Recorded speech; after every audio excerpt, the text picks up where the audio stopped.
चलिए देखा जाए क्वेश्चन नंबर 6 फ्रॉम एक्सरसाइज 19.13। देखिए क्या बोला गया, इंटीग्रेशन फाइंड आउट करने के लिए sec square X divided by 2 plus ten X into 3 plus ten X. तो इसे कैसे इंटीग्रेट किया जाएगा, तो इंटीग्रेट करने के लिए आप क्या करो कि यहाँ से प्रॉपर वैल्यू सब्सटीट्यूट करके चलो। तो लेट मैं सपोज कर लेता हूँ कि टेन एक्स का जो वैल्यू है that is equal to T. So differentiating both side, जब आप डिफरेंशिएट करोगे तो टेन का डिफरेंशिएशन लिखे जा सकते हैं sec square X into D X equal to आप लिख सकते हो डी टी। मतलब क्वेश्चन जो थे पहले एक्स के टर्म में था, अब हम लोग को इसे सेक के टर्म में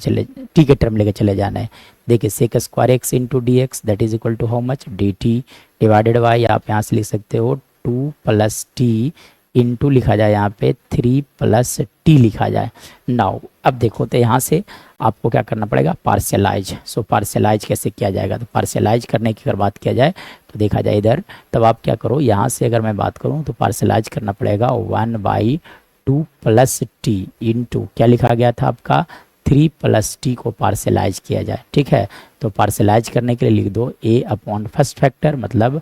2 plus T plus B upon second factor मतलब 3 प्लस टी लिखा जाए यहाँ से। ठीक है, चलिए तो अब देखो इसके बाद एलसीएम लिया जाए, मतलब 2 प्लस टी इंटू लिखा गया था आपका 3 plus T is equal to लिखे जा सकते हैं यहाँ से एलसीएम, तो 2 plus T into 3 plus T मतलब यहाँ से आप लिख सकते हो a into 3 plus T plus B into 2 plus T. देखो डिनोमिनेटर वाले टर्म्स कैंसिल आउट हो गए,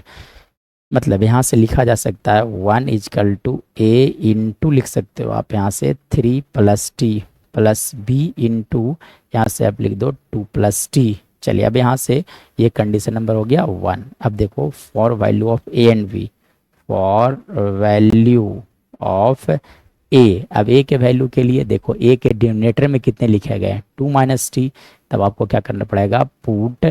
2 प्लस टी इजिकल टू 0, मतलब यहाँ से टी का वैल्यू आ गया -2 इन इक्वेशन नंबर 1, यानी कि टी का वैल्यू -2 रखना in equation number 1। So the 1 equal to लिखे जा सकते हैं a इंटू 3 माइनस 2, मतलब a का वैल्यू आ गया यहाँ से 1। ठीक है, similarly for value of b, for value of b put, अब देखो b के डिनोमिनेटर में देखो कितने लिखे गए 3 प्लस टी, यानी कि put 3 plus T equal to 0, this implies that T का वैल्यू आ गया -3 इन इक्वेशन नंबर कौन सा 1। चलिए तो रखा जाए, तो जब आप रखोगे तो इसका वैल्यू क्या लिखा जा सकता है, लिखा जा सकता है 1 इजकल टू बी इंटू 2 और टी का वैल्यू -3 यानी कि b का वैल्यू आ गया आपका -1, hence the value of b in this case is -1। तब हम लोगों ने क्या सपोज करके चला था कि 1/2 plus T into 3 plus T का जो वैल्यू सपोज किया था वो सपोज करके चला था a upon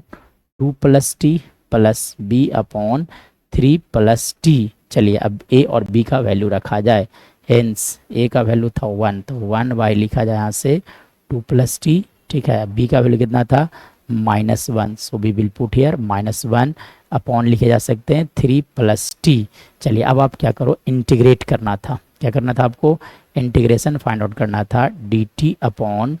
2 plus T, D T upon क्या लिखा गया था आपका 2 plus T into 3 plus T. So इसे कैसे इंटीग्रेट किया जाएगा, तो आप इसे इंटीग्रेट करके इस फंक्शन को इंटीग्रेट कर लो, मतलब आप लिख सकते हो D T divided by 2 plus T minus, चलिए डी टी डिवाइडेड बाई लिख सकते हैं आप यहाँ से 3 प्लस टी। चलिए इसके बाद देखा जाए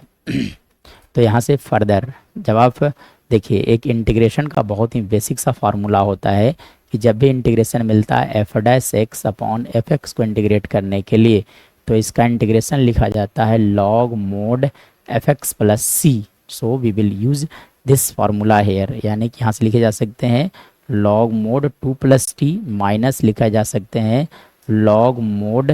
3 प्लस टी प्लस सी। देखो log A minus B that is equal to log A by B, मतलब लिख सकते हो 2 plus T divided by 3 plus T plus C, लेकिन टी किसके इक्वल थे 10x के इक्वल, यानी कि आप लिख सकते हो लॉग मोड